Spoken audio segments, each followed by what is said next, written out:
Hello viewers, welcome to learner zone. Sure 500 2022 में आपका स्वागत है। इसमें ये सीरीज हमने नई शुरू की है। पहला पार्ट शायद आप लोगों ने फॉलो किया होगा, देखा होगा। पार्ट 1 में हमने क्वेश्चन नंबर 1 से लेके क्वेश्चन नंबर 10 किया था। इन टोटल हम लोगों को 500 क्वेश्चन सॉल्व करने हैं प्रीलिम से पहले। तो पार्ट 1 में क्वेश्चन नंबर 1 से क्वेश्चन नंबर 10 इंटरनेशनल अफेयर्स से डिवोटेड थे। चलते हैं पार्ट 2 पे। पार्ट 2 में हम लोग क्वेश्चन नंबर 11 से क्वेश्चन नंबर 20 देखने वाले हैं, और ये भी पूरी तरह से इंटरनेशनल अफेयर्स और इंटरनेशनल ऑर्गेनाइजेशंस पे डिवोटेड क्वेश्चंस होंगे। तो let's begin from question number 11। Question number 11 हमारे लिए है, हमें बताना है कि इनमें से कौन सा इनकरेक्ट है विद रिस्पेक्ट टू ओआईसी। ठीक है, is incorrect with respect to organization of Islamic cooperation. Question क्यों है आप समझ गए होंगे। कर्नाटका में जो हिजाब वाली जो कंट्रोवर्सी हुई थी, उसी में ओआईसी ने कुछ एक तरह से डिस्प्यूटेड कुछ स्टेटमेंट्स दिए थे, और जिसके जवाब में हमारी जो एक्सटर्नल अफेयर्स मिनिस्ट्री है उसने कुछ रिटेलिएशन में कुछ इधर से कुछ आंसरिंग की गई थी। ठीक है, तो उसी न्यूज के तहत हम लोग ओआईसी की बात कर रहे हैं। तो सबसे पहले देखते हैं क्या क्या स्टेटमेंट है और इसमें से कौन सा गलत हो सकता है। तो पहला स्टेटमेंट है, it was known as organization of Islamic conference, है ना, ये ध्यान रखिएगा, कॉन्फ्रेंस लिखा गया है अंटिल 2011। दूसरा, it is the world's largest multilateral body. तीसरा, organisation of Islamic conference was established by first Islamic summit conference held in Morocco सितंबर 69। और चौथा है, all of its members are Islamic countries और हैव मुस्लिम मेजॉरिटी। मेरे ख्याल से answer आप समझ भी गए होंगे कि सेकंड वाले में अगर आप ध्यान से देखेंगे, it is the world's largest multilateral body. हम लोग बहुत अच्छे से जानते हैं कि वर्ल्ड की जो लार्जेस्ट मल्टीलेटरल बॉडी है वो कौन है, यूनाइटेड नेशंस। ठीक है, हाँ ये जरूर हम लोग बोल सकते हैं कि आफ्टर यूएन अगर दूसरे नंबर पे जो विश्व की सबसे बड़ी जो मल्टीलेटरल बॉडी है, वो जरूर, है ना, वो जरूर है ये ओआईसी, मतलब दूसरे प्लेस पे है ओआईसी। ठीक, तो ओआईसी से रिलेटेड कुछ और दूसरे फैक्ट्स देख लीजिए। कुछ तो चीजें आप यहीं से याद कर सकते हैं कि 2011 तक इसका नाम जो था वो ऑर्गेनाइजेशन ऑफ इस्लामिक कॉन्फ्रेंस था। इसको खूब अच्छे से याद कर लीजिएगा, पहली चीज। दूसरी चीज क्या है कि ये इसका एस्टेब्लिशमेंट कब हुआ था या फाउंडेशन कब हुई थी इसकी, तो 1969 में, एक ये भी याद रख लीजिएगा। इसके अलावा इसके जो मेंबर्स हैं ना, वो ज्यादातर इस्लामिक देश हैं, इस्लामिक कंट्रीज, और नहीं तो वो देश जहाँ की ज्यादातर मुस्लिम आबादी है ना, मुस्लिम मेजोरिटी है वो लोग। ठीक, ये चीज हमें याद रखनी है। इसके अलावा एक चीज और आप याद कर सकते हैं कि 1969 में जब इसकी एस्टेब्लिशमेंट हुई थी तो कहाँ पे हुई थी, तो एक कॉन्फ्रेंस हुआ था मोरक्को में, और उस कॉन्फ्रेंस का नाम था फर्स्ट इस्लामिक समिट कॉन्फ्रेंस। तो उसके थ्रू ओआईसी की स्थापना की गई थी। ठीक है ना, तो आंसर हमें मिल ही चुका है, OIC is the world's second largest multilateral body after UN. चलते हैं दूसरे क्वेश्चन पे, which among the following statements is correct with respect to Iran nuclear deal. ठीक है, ये क्वेश्चन आपके सामने दो वजहों से है। पहला तो ये कि ट्रंप एडमिनिस्ट्रेशन जब हार गया, या हम लोग बोल सकते हैं कि ट्रंप भाई जब हमारे हार गए, उसके बाद जो बाइडन आए तो उन्होंने ये बोला कि ट्रंप एडमिनिस्ट्रेशन के दौरान जो 2018 में ईरान न्यूक्लियर डील से यूएसए ने अपने हाथ घसीट लिए थे, तो हम लोग ईरान न्यूक्लियर डील को फिर से रिवाइव करना चाहते हैं, ऐसा जो बाइडन का मानना था। तो सबसे पहले तो ये क्वेश्चन एक उस रिस्पेक्ट में आ गया, कि उस रिस्पेक्ट में ये करंट अफेयर्स में आ गया। दूसरा ये कि ये जब से यूक्रेन रशिया का कॉन्फ्लिक्ट शुरू हुआ है, तब से ये बार बार न्यूज में आ रहा है ईरान न्यूक्लियर डील पे। ठीक है, तो इन दो कारणों से ये हमारे सामने ये क्वेश्चन है। इसमें तीन स्टेटमेंट है देखिए, और आपको बताना क्या है कि इसमें से कौन कौन से सही है। सबसे पहला देखिएगा, under the deal Iran agreed to significantly cut its stores of centrifuge enriched uranium and heavy water. ठीक है, दूसरा है, it is also known as joint comprehensive plan of action, और तीसरा है जेसीपीओए, या वही जो joint comprehensive plan of action was the result of prolonged negotiations from 2013 and 15 between Iran and P5+1। ये तीन स्टेटमेंट आपके सामने दिए गए हैं। ठीक है, और ये तीनों के तीनों स्टेटमेंट्स जो हैं ये दीज आर करेक्ट। ठीक, तो कुछ चीजें यहाँ पे अच्छे से याद कर लीजिएगा। सबसे पहला ये लाइन से एक एक चीज याद करते जाइए कि एक P5+1 ग्रुपिंग है। P5 का मतलब है, P5 का मतलब हो गया परमानेंट 5, ये जो 5 परमानेंट मेंबर्स हैं of United nation security council के, उसी को हम लोग P5 बोलते हैं, जिसमें कौन कौन है, चाइना, फ्रांस, रशिया, यूके या यूनाइटेड किंगडम और यूएसए। इसके अलावा जब आप 5+1 की बात करते हैं ना, तो ये जो 1 जो है बेसिकली इट इज जर्मनी। ठीक, तो ये हो गया P5+1। तो P5+1 ने क्या किया कि इन लोगों ने ईरान से बातचीत शुरू की, कुछ नेगोशिएशंस चालू हुए, 2013 से शुरू हुआ, 2015 तक चला, करीब करीब 3 साल। और उसका जो नतीजा हुआ वो नतीजा किस रूप में सामने आया? Joint comprehensive plan of action के रूप में। इसी को हम लोग दूसरा नाम क्या बोलते हैं? ईरान न्यूक्लियर डील, इसी को बोला जाता है। ठीक है, ईरान न्यूक्लियर डील। इस डील में ईरान जो था, ईरान ने सहमति जताई किस चीज पे? कि वो अपने सेंट्रीफ्यूग्स, इसके अलावा एनरिच्ड यूरेनियम और इसके अलावा हैवी वाटर, इन तीनों का जो उसने स्टोरेज कर रखा है उसको वो कम करेगा, उसने ये स्वीकारा। ठीक है ना? इसके अलावा क्या हमारे पास कुछ और यहाँ पे आंसर में इंफॉर्मेशन है? ये हमें पता लग गया, P5+1 ये भी पता लग गया। और इसके अलावा ये हमने पहले ही डिस्कस कर लिया कि जो यूनाइटेड स्टेट्स था अंडर ट्रम्प एडमिनिस्ट्रेशन, वो लोग विड्रू कर गए थे फ्रॉम द डील इन 2018, और जो बाइडेन जब से आए हैं तब से वो इसके रिवाइवल की बात कर रहे हैं। ठीक, चलते हैं क्वेश्चन नंबर 13 पे। क्वेश्चन नंबर 13 एक बड़ा आसान सा क्वेश्चन है, मिशन सागर के ऊपर है। मिशन सागर आपने सुना भी होगा कि mission Sagar is India's initiative to assist countries in Indian Ocean littoral states during कोविड-19 पेंडेमिक। और दूसरा है under mission Sagar Indian navy has deployed ships such as INS Kesari और INS मगर। ये दो हमारे सामने स्टेटमेंट्स दिए हुए हैं। ठीक है, तो ये दोनों ही स्टेटमेंट सही हैं, पहले तो ये जान लीजिए, है ना? आंसर हमारा सी है। मिशन सागर बेसिकली क्या है? मिशन सागर ये जो कोविड के टाइम में जितने भी इंडियन ओशन से लगे हुए जो कोस्टल कंट्रीज हैं, वहां पे भारत सरकार ने, इंडियन गवर्नमेंट ने अलग अलग प्रकार से, अलग अलग तरीके से सहायता या असिस्टेंस प्रोवाइड की उन देशों को। ठीक है, तो उसके लिए उसी कार्यक्रम को एक तरह से हमने उसको नाम दे दिया, क्या बोला हमने उसे? मिशन सागर, है ना? इसमें बहुत सारी चीजें पहुंचाई गई थी, जैसे liquid medical oxygen, oxygen concentrators भेजे गए थे, है ना? इसके अलावा और भी कई सारी चीजें, फूड एड, ये सब गया था। ठीक है, इसके अलावा जो दूसरा स्टेटमेंट था उसमें कुछ शिप्स के नाम दिए गए थे। देखिए, INS मगर इसमें हिस्सा लिया था उसने, है ना? इसके अलावा INS केसरी ने भी हिस्सा लिया था। देखिए, Mozambique, food aid to Mozambique वो भेजा गया था। चलते हैं अगले क्वेश्चन पे। क्वेश्चन नंबर 14 है, which among the following statements is correct with respect to developed and developing country status in WTO। एक बड़ा इंपॉर्टेंट क्वेश्चन है, स्पेशली जो अभी दिसंबर हमारा बीता है, लगभग 3 महीने पहले, उस समय बड़ा ही न्यूज में रहा था कुछ दिनों तक, क्योंकि चाइना और बांग्लादेश को लेके जो डेवलपिंग और लीस्ट डेवलप्ड कंट्रीज हैं उन लोगों ने आपत्ति जताई थी। ठीक है, जो आपत्ति थी उसी के ऊपर बेसिकली ये क्वेश्चन है। पहले क्वेश्चन देख लेते हैं, उसके बाद पूरा न्यूज देखेंगे।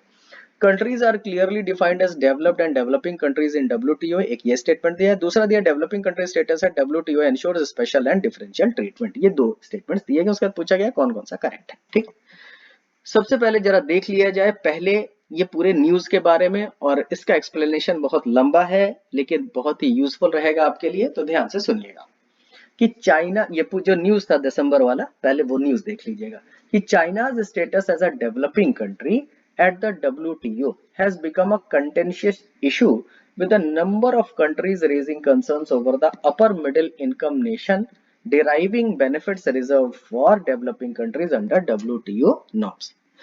हमें पता है कि करीब करीब पिछले 3 डिकेड से चाइना जो है एक बहुत ही एक अच्छा खासा ग्रोथ रेट अचीव कर रहा है। नतीजा ये हुआ है कि चाइना जो पहले एक डेवलपिंग कंट्री था वो अब करीब करीब एक अपर मिडिल इनकम कंट्री में आ गया है, लेकिन वो अभी भी वही बेनिफिट्स ले रहा है WTO में जो कि एक डेवलपिंग कंट्री लेती है। तो ऐसे में जो दूसरे डेवलपिंग कंट्री हैं, ऑब्वियस सी बात है उन्हें ये चीज सही नहीं लगेगी। ठीक है, तो जो बाकी जो डेवलपिंग कंट्रीज हैं उन्होंने इसके लिए ऑब्जेक्शन रेज किया। इसके अलावा एक और कंट्री बांग्लादेश को लेकर भी ये, है ना, ये नवंबर दिसंबर ये पूरा का पूरा हॉट रहा था। वो उसमें क्या है कि बांग्लादेश जो है वो एक लीस्ट डेवलप्ड कंट्री स्टेटस के तौर पर WTO में है, और लीस्ट डेवलप्ड कंट्री का स्टेटस किसी भी देश को कुछ और एक्स्ट्राऑर्डिनरी बेनिफिट्स प्रोवाइड करवाता है। लेकिन बांग्लादेश के साथ क्या हुआ है कि उसकी जो GDP पर कैपिटा है वो इस समय इंडिया से भी ऊपर हो गई है, जबकि इंडिया LDC में नहीं है, है ना? इंडिया एक डेवलपिंग कंट्री है, लेकिन बांग्लादेश की जो जीडीपी पर कैपिटा है वो इंडिया से ज्यादा है, लेकिन वो लीस्ट डेवलप्ड कंट्री में है। ऑब्वियस सी बात है, जो लीस्ट डेवलप्ड कंट्री है उन्हें बांग्लादेश को लेकर ये चीज सही नहीं लग रही होगी। तो जरा ये देख लिया जाए कि डेवलपिंग कंट्री अगर मान लीजिए किसी देश को अगर टैग है किसी का, मतलब किसी को मिला हुआ है एक तरह से स्टेटस या दर्जा कि डेवलपिंग कंट्री के तौर पे, तो उसे क्या क्या लाभ या क्या क्या बेनिफिट्स मिलते हैं। देखिए, तो certain WTO agreements give developing countries special rights through special and differential treatment provisions. WTO के अंडर में कुछ ऐसे एग्रीमेंट्स हैं, है ना, जिनमें कि स्पेशल और डिफरेंशियल ट्रीटमेंट दिया जाता है उन देशों को जो कि डेवलपिंग नेचर के हैं या डेवलपिंग कंट्रीज हैं। तो जाहिर सी बात है उन्हें कुछ रियायत दिया गया है इसमें, तो उन्हें कुछ फायदा हो रहा होगा। ऐसे में which can grant developing countries longer time frames to implement the agreements and even commitments to raise trading opportunities for such countries। तो इस तरह के लाभ उन्हें मिलते हैं। इसके अलावा WTO pacts are often aimed at reduction in government support to certain industries over time and set more lenient targets for developing nations। WTO जो अपने कुछ टारगेट सेट करता है वो कई बार डेवलपिंग कंट्रीज के लिए बड़े ही लीनियंट टारगेट रखता है, मतलब आसान से। तो फिर से क्या हो गया, अगर कोई मान लीजिए डेवलपिंग कंट्री है तो उसको फिर से एक तरह से सहायता दी जा रही है, फायदा पहुंच रहा है उसे। इसके अलावा देखिएगा, classification also allows other countries to offer preferential treatment. दूसरे देशों को प्रेफरेंशियल ट्रीटमेंट का एक तरह से उन्हें अलाउ कर रही है अगर आपको डेवलपिंग कंट्री स्टेटस मिला हुआ है तो। इसके अलावा देखिए, how is a developing country decided and why are some against China being classified as one. अब ये जो हम लोग डेवलपिंग और डेवलप की बात कर रहे हैं, आखिर ये कौन डिसाइड करता है, ये हमारे क्वेश्चन में भी है। बड़े अच्छे से जान लीजिएगा कि WTO ने कहीं भी ये डेफिनेशन नहीं दी है। WTO has not defined developed and developing countries and therefore member countries are free to announce whether they are developed or developing। इसका मतलब ये है कि WTO कहीं पे भी उसने ये डिफाइन नहीं किया है कि कौन डेवलप है और कौन डेवलपिंग है। तो जो मेंबर देश है ना, उन्हें ही ये आजादी है कि वो खुद से ही घोषित करते हैं, वो खुद से अनाउंस करते हैं कि भाई मैं एक डेवलप कंट्री हूं, मैं एक डेवलपिंग कंट्री हूं। ठीक है ना। अब चाइना ने अपने आप को क्या कर रखा है, डेवलपिंग कंट्री अनाउंस कर रखा है, जबकि वो पहुंच किस में गया है, अपर मिडिल इनकम नेशन में। तो अब इसको लेके ये सारी खींचतान चल रही है। तो however, given the rise in China's per capita income to become an upper middle income country according to the World Bank, and the country's alleged use of unfair trade practices such as preferential treatment for state enterprises, data restrictions, and inadequate enforcement of IPR, a number of nations have called on China to either refrain from seeking benefits, है ना, available to developing countries or forego its classification as a developing country altogether। तो ऐसे में वो देश जो कि developing countries हैं, है ना, उनका ये कहना है कि भाई चीन को क्या करना चाहिए कि या तो उसे वो बेनिफिट्स लेने छोड़ देने चाहिए जो कि एक डेवलपिंग कंट्री को मिलता है, और नहीं तो उसे अपने आप को डेवलपिंग कंट्री के कैटेगरी में रखना ही नहीं चाहिए, ऐसा उन देशों का मानना है। यही हमारा क्वेश्चन था। जरा सा क्वेश्चन एक बार फिर से देख लेते हैं ताकि आपको एक रिवीजन भी हो जाएगा। क्वेश्चन जो था हमारा, क्वेश्चन नंबर 14, वो ये बोला गया था कि which among the following statements is correct with respect to developed and developing country status in WTO। इसमें पहला था कि countries are clearly defined as developed and developing countries in WTO, जो कि हमें पता लग गया ऐसा बिल्कुल भी नहीं है, कहीं भी क्लियर डेफिनेशन ऐसी नहीं है, देश खुद ही घोषित करते हैं। और दूसरा बोला गया है developing country status at WTO ensures special and differential treatment, जो कि पूरी तरह से सही है। ठीक है, चलते हैं क्वेश्चन नंबर 15 पे। ये अगेन न्यूज में रहा है, consider the following statements with respect to regional comprehensive economic partnership pact. आपको याद होगा 1 जनवरी 2022 से ये इफेक्ट में आई है, उसी को लेके ये क्वेश्चन है। पहला है RCEP will cover about 55% of GDP, मतलब ग्लोबल GDP, और दूसरा है RCEP will cover nearly a third of world's population. दो स्टेटमेंट है। सबसे पहले थोड़ा RCEP के बारे में देख लिया जाए, उसके बाद इस क्वेश्चन को देखा जाएगा। देखिए, ये जो रीजनल कॉम्प्रिहेंसिव इकोनॉमिक पार्टनरशिप है, ये है क्या बेसिकली, ये एक फ्री ट्रेड एग्रीमेंट है। सबसे पहले तो हमें ये जान लेना है किसके किसके बीच में है, तो एशिया पैसिफिक नेशंस। ये एशिया पैसिफिक नेशंस कौन से हैं, एशिया पैसिफिक नेशंस वो हैं जो कि आसियान के 10 देश हो गए आसियान वाले, ठीक है, और इसके अलावा जो उनके जो +5 होते हैं वो हैं इसके साथ में, ये है 15 नेशंस।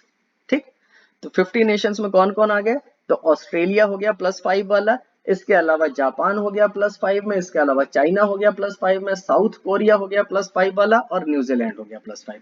तो ये तो +5 में आ गया, और बाकी आसियान के 10 देश जिनकी लिस्ट आपके ये सामने दी गई है, तो टोटल 15 मेंबर हो गए। अब ये जो टोटल 15 मेंबर है, ये क्या है, लगभग 30% ऑफ द वर्ल्ड पॉपुलेशन बनाते हैं, जो कि हमारे स्टेटमेंट में भी दिया गया है। और इसके अलावा 30% ऑफ द ग्लोबल जीडीपी बनाते हैं। हमारे स्टेटमेंट में क्या दिया गया था, 55%। देखिए about 55% of GDP, global GDP बताई गई थी, जबकि यहाँ पे क्या होना चाहिए था, 30। ठीक, तो ये हमारा गलत हो गया, दूसरा स्टेटमेंट सही है। इस तरह से हमारा आंसर क्या बना, 2 ओनली। ठीक, चलते हैं अगले क्वेश्चन पे। 16th है, consider the following statements, the largest country in Polynesia is New Zealand, और दूसरा बताया गया kingdom of tonga is a Polynesian country. Question क्यों है, आप बहुत अच्छे से समझ गए होंगे, करंट अफेयर्स देख रहे होंगे तो। टोंगा जो है अभी हाल ही में न्यूज में था, है ना, क्यों, क्योंकि 15 जनवरी को, 15 जनवरी को एक बहुत ही भीषण विस्फोट हुआ, वॉल्केनिक एक्सप्लोजन जिसको बोलेंगे, कहां पे, साउथ पैसिफिक ओशन में, जिसकी वजह से बहुत सारा ऐश निकला जो कि अपर एटमॉस्फेयर में चला गया। उस विस्फोट की वजह से अर्थक्वेक आया, अर्थक्वेक से सुनामी आई, और सुनामी ने बहुत ज्यादा विध्वंस किया। ठीक है, इस वजह से न्यूज में रहा था टोंगा, और टोंगा को लेकर ही ये क्वेश्चन है।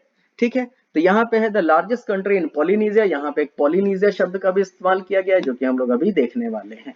ठीक है, तो पहले देख लेते हैं एक्सप्लेनेशन क्या है। तो पॉलिनेशिया जो है, पॉलिनेशिया इज अ सब रीजन ऑफ ओशियानिया। ओशियानिया का मतलब क्या हो गया, जो हमारा ऑस्ट्रेलिया, न्यूजीलैंड, उसके अलावा पैसिफिक ओशन में जितने भी आइलैंड्स हैं, सारा के सारा मिला के ये क्या बनाते हैं, ओशियानिया। ठीक है, तो ये पूरा का जो पूरा ओशियानिया है, ओशियानिया में एक सब रीजन है, किस नाम से, पॉलिनेशिया। दूसरे भी हैं जैसे माइक्रोनेशिया, मिलेनेशिया, है ना, इसी तरह से ये पॉलिनेशिया है। अब पॉलिनेशिया इस पूरे पैसिफिक ओशन और एडजॉइनिंग रीजन जो है, उसमें कहाँ है पॉलिनेशिया, तो पॉलिनेशिया बेसिकली पैसिफिक ओशन का सेंट्रल पोर्शन और सदर्न पोर्शन बनाता है। इसका मतलब जो प्रशांत महासागर है, उसका जो मध्य भाग है, सेंट्रल पोर्शन, और इसके अलावा जो दक्षिणी भाग है या सदर्न पोर्शन, वो मिला दीजिएगा तो वो हमारा होगा पॉलिनेशिया। इस पॉलिनेशिया में जो लार्जेस्ट कंट्री है वो कौन है, वो है न्यूजीलैंड, जो कि आपके स्टेटमेंट में भी, क्वेश्चन में भी दिया गया है।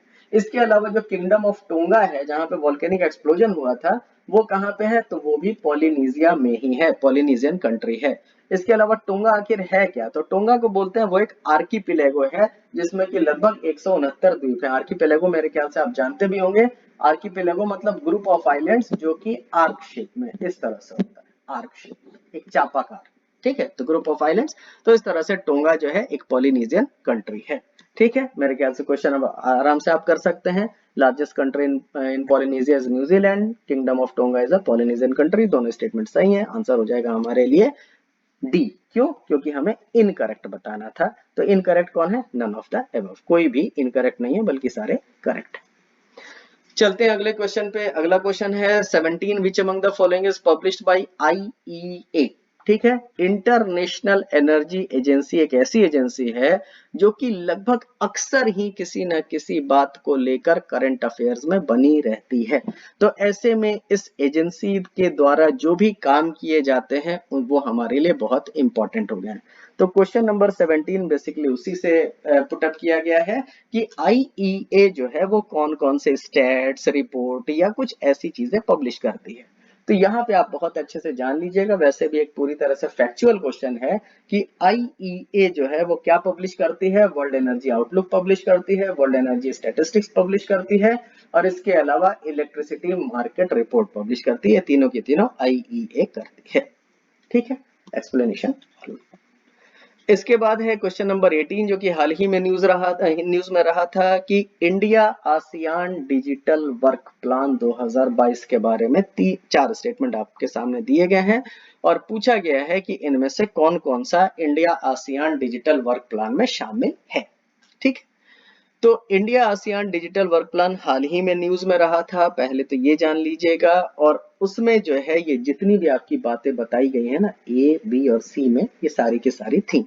तो देख लेते हैं, इसका मतलब आंसर हमारे लिए डी हो जाएगा, ऑल ऑफ द अबव। इसका एक्सप्लेनेशन देख लेते हैं। देखिए, India ASEAN digital work plan 2022, इसके बारे में जानिए। द वर्क प्लान इंक्लूड्स, इस वर्क प्लान में क्या क्या है। System for combating the use of stolen and counterfeit mobile handsets. ठीक है, एक ऐसा तंत्र, एक ऐसा सिस्टम जिसमें कि जो ऐसे हैंडसेट्स जो कि चुराए गए हैं उनके यूज को किस तरह से रोका जाए। WiFi access network interface for nationwide public internet, किस तरह से वाईफाई का प्रचार प्रसार एक तरह से बोल सकते हैं किया जाए। ठीक है, इसके अलावा the capacity building and knowledge sharing in emerging areas. Capacity building और नॉलेज शेयरिंग किसमें, इमर्जिंग एरियाज किसमें किसमें, तो in the field of ICT technology such as कौन कौन से, internet of things, IoT, 5G, advance satellite communication, cyber forensics. ठीक है, तो ये जो आईसीटी के जो इमर्जिंग टेक्नोलॉजीज हैं, है ना, यहाँ पे कैपेसिटी बिल्डिंग और नॉलेज शेयरिंग की बात की गई है इंडिया आसियान के मध्य। यही है India ASEAN digital work plan 2022। चलते हैं क्वेश्चन नंबर 19 पे। 19 हमसे एनपीटी के ऊपर है। अगेन जिस तरह से इंटरनेशनल एनर्जी एजेंसी, उसी तरह से एनपीटी, ये भी अक्सर न्यूज में रहता है किसी न किसी कारण से। तो consider the following statements with respect to treaty on the non proliferation of nuclear weapons. इसमें आपके सामने तीन स्टेटमेंट दिए गए हैं। पहला है केम इनटू फोर्स इन 1970, दूसरा है treaty represents the only binding commitment in a multilateral treaty to the goal of disarmament by nuclear weapon states, और तीसरा है total of 191 states have joined the treaty including the 5 nuclear weapon states. उसके बाद हमसे पूछा गया भैया बताओ इसमें से कौन कौन सा इनकरेक्ट है। ठीक, तो 19 में देखिएगा, 19 में हमारे लिए जो आंसर है that is none of the above. इसका मतलब है कि सारे के सारे सही हैं। तो कुछ चीजें हम लोग यहां से देख लेंगे और कुछ एक्सप्लेनेशन देख लेते हैं। देखिए एनपीटी क्या है बेसिकली। जब हम लोग बोलते हैं एनपीटी, या जिसको हम लोग बोलते हैं treaty on the non proliferation of nuclear weapons, ये क्या है, it is a landmark international treaty, एक अंतरराष्ट्रीय संधि है, इंटरनेशनल ट्रीटी, हुज ऑब्जेक्टिव, इसका उद्देश्य ऑब्जेक्टिव क्या है, टू प्रिवेंट, है ना, नॉन प्रोलिफरेशन की बात की गई है, to prevent the spread of nuclear weapons, है ना, किसी भी तरह से नाभिकीय हथियारों का प्रसार जो है उसको रोका जाए, एंड वेपन्स टेक्नोलॉजी, उससे जुड़ी जो प्रौद्योगिकी है उसको भी रोका जाए, to promote cooperation in the peaceful uses of nuclear energy. ठीक है ना, किस चीज को रोकना है, तो न्यूक्लियर वेपन्स के प्रचार प्रसार को, लेकिन किस चीज को बढ़ाना है, तो बढ़ाना है पीसफुल यूज जो न्यूक्लियर एनर्जी का कर सकते हैं उसे बढ़ाना है, and to further the goal of achieving nuclear disarmament, पूरे विश्व में किस तरह से न्यूक्लियर डिसआर्मामेंट किया जाए, है ना, नाभिकीय निशस्त्रीकरण, and general and complete disarmament, इसको किस तरह से अचीव करना है, ये इसका ऑब्जेक्टिव था। अब देख लेते हैं कुछ बाकी के points. It came into force in 1970, इसको खूब अच्छे से याद कर लीजिएगा कि एनपीटी जो था it came into force in 1970। इसके अलावा treaty represents the only binding commitment, है ना, ये एक बाइंडिंग कमिटमेंट है, इसको ध्यान में रखिएगा, in a multilateral treaty to the goal of disarmament by the nuclear weapon states. ये एकमात्र ऐसी संधि है, ध्यान से सुनिएगा, एकमात्र ऐसी संधि है जिसमें कि बाइंडिंग कमिटमेंट की बात की गई है। ठीक है, और वो कमिटमेंट क्या है, तो डिसआर्मामेंट, निशस्त्रीकरण की बात की गई है। टोटल ऑफ 191, कितने पार्टीज हैं इसमें, 191 स्टेट्स जो है ना, इन लोगों ने इस ट्रीटी को ज्वाइन कर रखा है। चलते हैं लास्ट क्वेश्चन पे, क्वेश्चन नंबर 20, और which among the following statements is incorrect with respect to Hong Kong. ये भी आप लोग समझ रहे होंगे, लगभग पिछले 3 या 4 सालों से हांगकांग किसी न किसी बात को लेके हमेशा न्यूज में बना ही रह रहा है किसी न किसी कारण से। ठीक है, तो हांगकांग, खासकर चाइना का जो एग्रेशन है हांगकांग के प्रति, वो कुछ ना कुछ वो लोग करते रहते हैं जिस वजह से न्यूज में बना रहता है हांगकांग। तो हांगकांग के बारे में बोला गया है और पूछा गया है कि इसमें से कौन सा इनकरेक्ट है। पहला, it is a former French colony बोल रहे हैं, याद रखिएगा फ्रेंच बोल रहे हैं। It was return to China इन 1997, it is a special administrative region of China. और चौथा है, Hong Kong maintains separate governing and economic systems from that of mainland China under the principle of one country two systems. ये हमसे 4 statements दिए गए। मेरे ख्याल से आंसर आप बहुत अच्छे से समझ रहे होंगे कि ये फ्रेंच नहीं बल्कि क्या है, एक फॉर्मर ब्रिटिश कॉलोनी है। ठीक, बाकी स्टेटमेंट्स आपको समझ में आ रहा होगा। It was return to China, है ना, पहले ब्रिटेन के पास था, ब्रिटेन या यूके के पास था, यूके ने क्या किया, चीन को 1997 में हैंड ओवर किया है। ठीक है, हांगकांग। और आज की डेट में अगर प्रेजेंट स्टेटस देखा जाए हांगकांग का, तो वो क्या है, एसएआर है या स्पेशल एडमिनिस्ट्रेटिव रीजन है चीन का, ये चाइना का। ठीक है, और वन कंट्री टू सिस्टम्स की पॉलिसी फॉलो करता है चाइना पे, चाइना हांगकांग के लिए। ठीक, आई होप ये वीडियो आपको पसंद आया होगा। ये था हमारा पार्ट 2 और अब अगले वीडियो में मिलेंगे पार्ट 3 के साथ में। तब तक पढ़ते रहिए। I hope you have enjoyed the video. If enjoyed then please like, share and subscribe. Thank you.